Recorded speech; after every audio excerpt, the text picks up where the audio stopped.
Let's move over and talk about a situation that is still unfolding in the National Hockey League, but it is going to be coming to a close either later today or tomorrow. I can't remember exactly when, but the St. Louis Blues pulled out one of those things that general managers rarely like to pull out, and that is the offer sheet.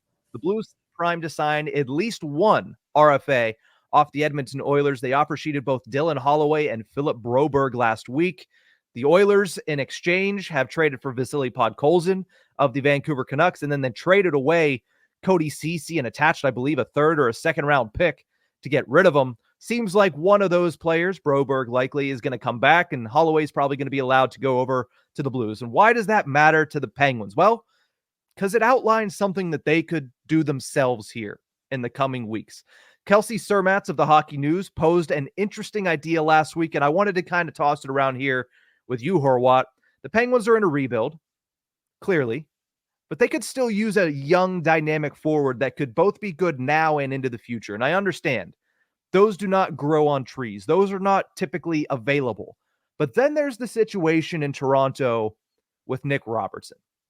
22 years old, restricted free agent.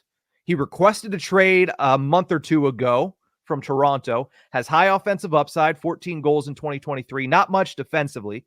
So the question I pose to you is simple. Should the Penguins consider offer sheeting Nick Robertson?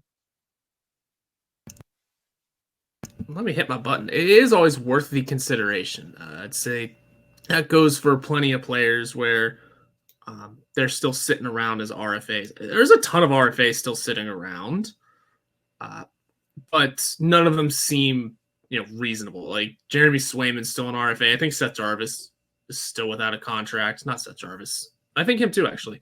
Matty Beniers, Moritz Seider, and Lucas Raymond with the Red Wings. Like, there's a ton of names that are still RFAs, but none of them make sense to, offer sheet. That's what made the St. Louis Blues situation kind of unique, is that those two, Philip Broberg and Dylan Holloway,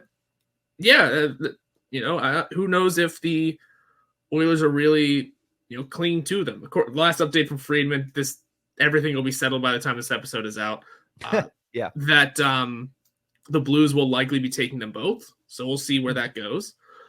And obviously by the time you listen to this, you'll know. But for the Penguins and Nicholas Robertson, it's always worth the consideration and the discussions of, well, how much would it cost? What would the compensation be?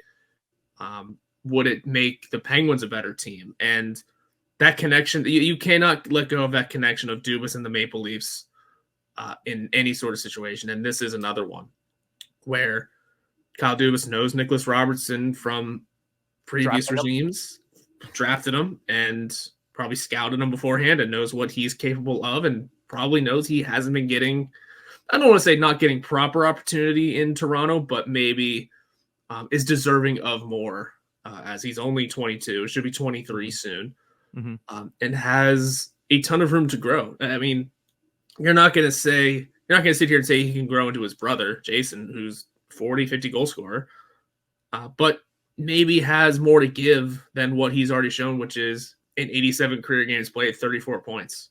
Mm-hmm. Yeah, Robertson is kind of in that, to bring it to Penguins terms.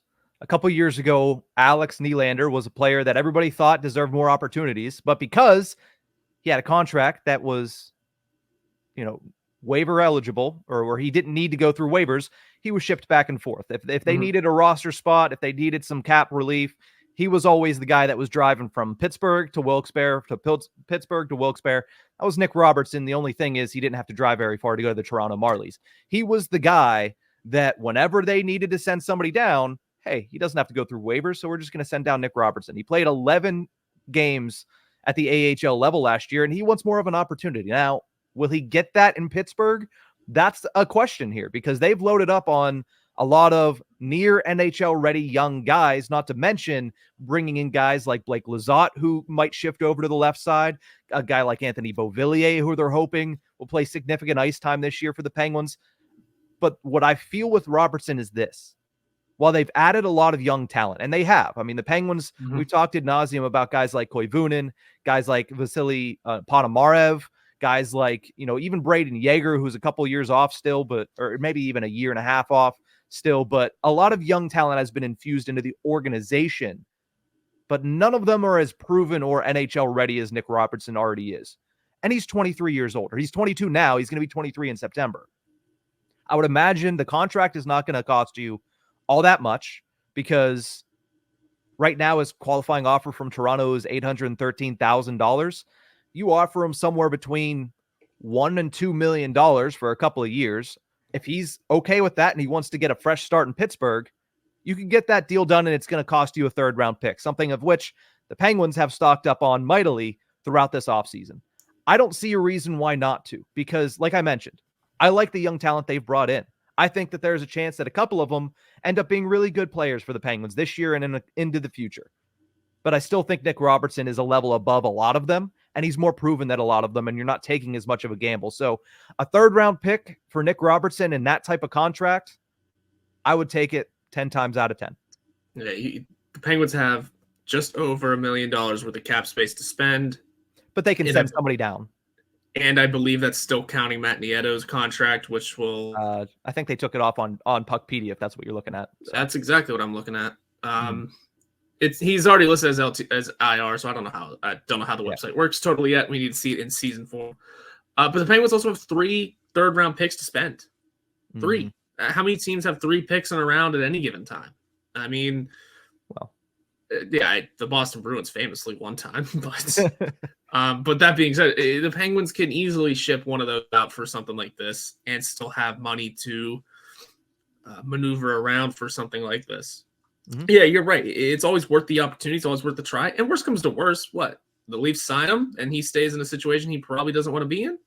Yeah, you expedite a process that's been slowly dragging along all offseason. Yeah, if anything, more offer sheets should be sent out just to get people moving on the deals that they need to make.